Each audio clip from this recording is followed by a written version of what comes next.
잠깐 영상 닫지 마세요. 지금부터 제가 들려드릴 이야기는 드라마가 아닙니다. 막장 소설도 아닙니다. 실제로 일어난 일입니다. 명문대 졸업장, 의사 가운, 고급 예물, 그리고 눈물. 이 모든 것이 처음부터 끝까지 단 한 사람을 속이기 위해 설계된 거라면 그 한 사람은 아들 하나만 바라보며 평생을 살아온 어머니였습니다. 집을 내줬습니다. 예물을 건넸습니다. 믿었습니다. 그리고 모든 것을 잃었습니다. 오늘 이 영상 끝까지 보셔야 합니다. 왜냐하면 마지막 반전이 진짜입니다. 본격적으로 시작하기 전에 딱 5초만요. 지금 구독 버튼이랑 좋아요 버튼 눌러주세요. 이런 이야기 알고 있어야 할 사람들한테 알릴 수 있도록 도와주세요. 그 작은 클릭 하나가 정말 큰 힘이 됩니다. 자, 그럼 시작합니다. 엄마, 나 결혼할 사람이 생겼어. 아들의 전화 한 통. 박순자 씨, 올해 65. 이분의 인생을 한 문장으로 요약하면 이렇습니다. 아들을 위해 살았다. 남편이 일찍 세상을 떠난 뒤 순자 씨는 두 손 하나 쉬지 않고 일했습니다. 식당 서빙, 공장 일, 새벽 청소.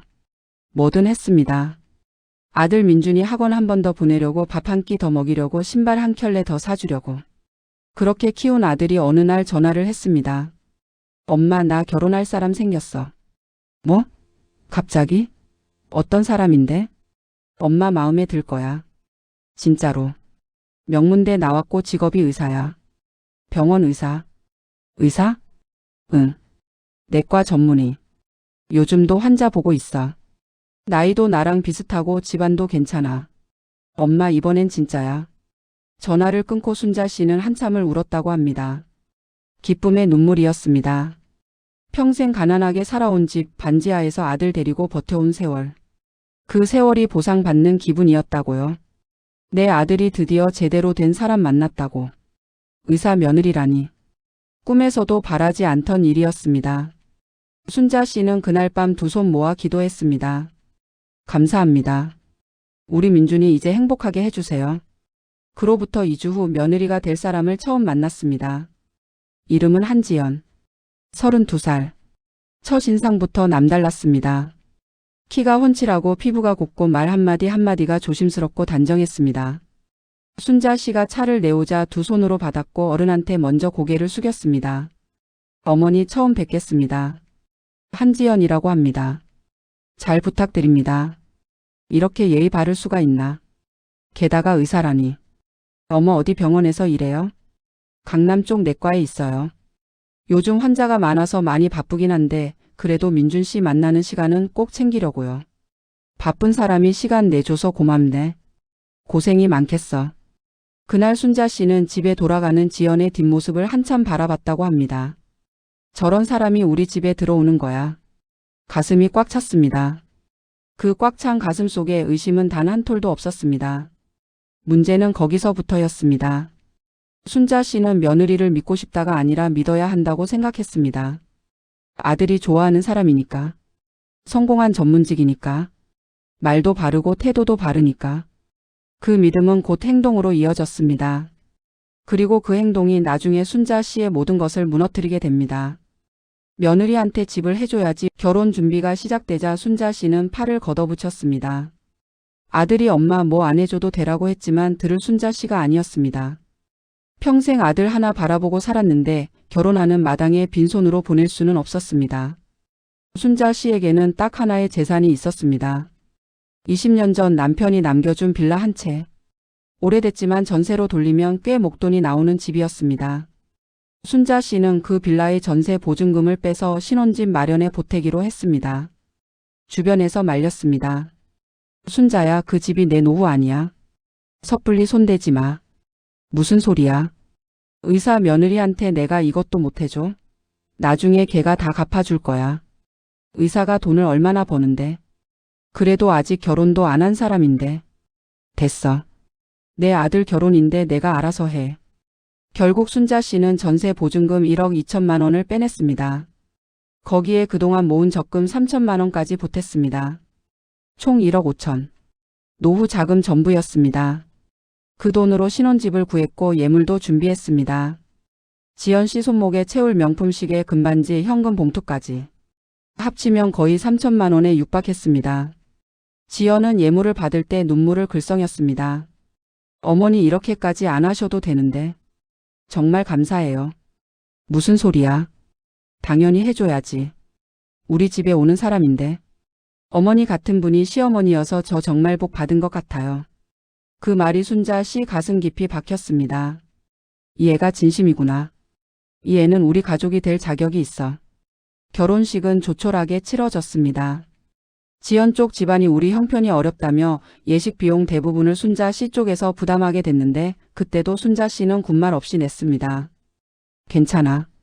며느리 집안이 어려우면 도와줘야지. 신혼생활이 시작됐습니다. 지연은 매일 아침 일찍 일어나 출근했습니다. 늘 단정한 옷차림이었고 서류 가방도 들었습니다. 아침에 나갈 때마다 어머니 다녀올게요 하고 꾸벅 인사했습니다. 순자 씨는 그 모습이 그렇게 예뻤다고 합니다. 우리 며느리 오늘도 환자 보러 가네. 그런데 몇 달이 지나도 이상한 점이 있었습니다. 의사라면 응급 연락이라도 올 것 같은데 그런 것도 없었습니다. 병원 얘기를 물어보면 늘 오늘 힘들었어요. 환자가 많았어요. 같은 짧은 대답만 돌아왔습니다. 구체적인 이야기는 한 번도 하지 않았습니다. 그때 순자 씨는 이렇게 생각했습니다. 의사는 환자 이야기를 함부로 못하는 거지. 비밀 유지 때문에. 스스로 이유를 만들었습니다. 스스로 안심했습니다. 의심을 하지 않은 게 아니었습니다. 의심이 들었지만 믿고 싶었던 겁니다. 그날은 평범한 화요일이었습니다. 순자 씨는 오랜만에 딸처럼 지내는 동네 친구와 함께 강남에 있는 대형 쇼핑몰에 나들이를 갔습니다. 관절이 안 좋아 잘 나다니지 못하던 순자 씨가 모처럼 기분 전환 삼아 나선 날이었습니다. 2층 의류 매장 앞을 지나가던 순간이었습니다. 키가 훤칠한 여자가 카메라 앞에 서 있었습니다. 단정한 옷을 입고 포즈를 취하고 스태프 여러 명이 주변에서 조명을 맞추고 있었습니다.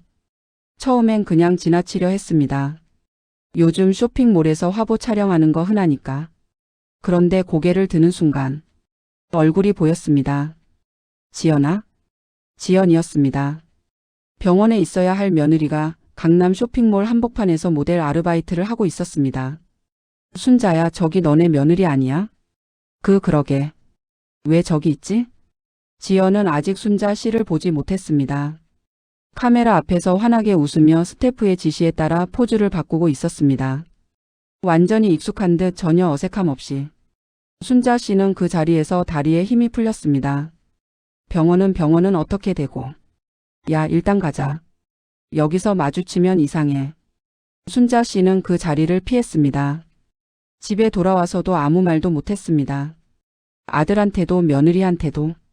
그냥 기다렸습니다. 지연이 퇴근해서 들어오기를. 저녁 7시가 넘어서야 지연이 문을 열고 들어왔습니다. 언제나처럼 단정한 모습으로. 어머니 오늘 많이 힘드셨죠? 저도 환자가 많아서.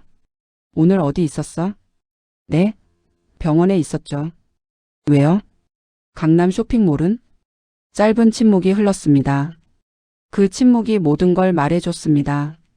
아, 거기요? 점심시간에 잠깐 들렀어요. 병원이 그 근처라서. 촬영하고 있던데. 이번엔 더 긴 침묵. 카메라가 있었나요? 저는 그냥 지나가다. 지연아.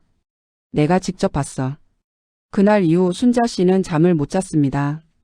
뭔가 잘못됐다는 걸 느꼈습니다.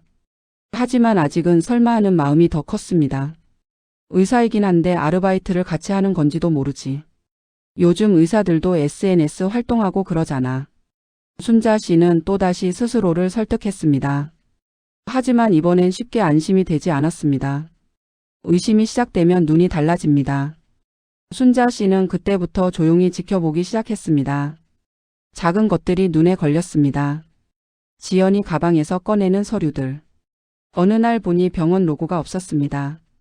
그냥 흰 종이에 뭔가 인쇄된 것들.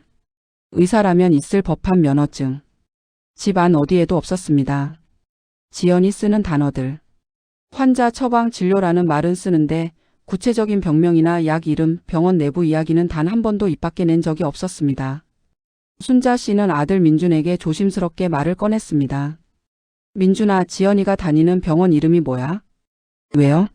갑자기? 그냥 나도 알고 싶어서. 혹시 나중에 거기서 진료라도 받으려고. 강남에 있는 S내과라고 했던 것 같은데. 왜요? 어디 아파요? 그날 순자 씨는 강남 S내과를 검색했습니다. 그런 병원이 없었습니다. 비슷한 이름의 병원은 있었지만 그 병원에 전화를 해보니 한지연이라는 의사는 재직한 적도 없다고 했습니다. 순자 씨의 손이 떨렸습니다. 이번엔 직접 움직였습니다. 지연이 졸업했다는 대학교. 의과대학. 거기 동창회 사무실에 전화했습니다. 혹시 한지연이라는 졸업생이 있는지. 한지연이요? 잠깐만요. 저희 의과대학 졸업생 명부에는 해당 이름이 없는데요. 혹시 다른 학과는요? 다른 학과도 확인해 드릴게요. 네, 동명이인이 2명 있는데 한 분은 공대 졸업이시고 한 분은 학번이 다른 분이세요. 혹시 정확한 학번이 있으신가요? 순자 씨는 전화를 끊었습니다. 멍하니 앉아 있다가 결혼 당시 받아뒀던 서류들을 찾기 시작했습니다. 지연이 제출한 졸업증명서, 의사 면허 사본. 지인 중에 서류 쪽에서 일한 사람에게 부탁했습니다. 순자 씨 이거. 왜요? 위조예요. 도장이 가짜고 서식 자체가 해당 연도 양식이랑 달라요. 요즘 이런 거 인터넷에서 사서 쓰는 사람들 있거든요. 순자 씨 괜찮아요? 그래요. 그게 전부였습니다. 순자 씨는 그 자리에서 아무 말도 하지 않았습니다. 집에 돌아와 방문을 잠그고 이불을 뒤집어쓰고 흐느꼈습니다. 의사가 아니었습니다. 명문대 졸업생도 아니었습니다.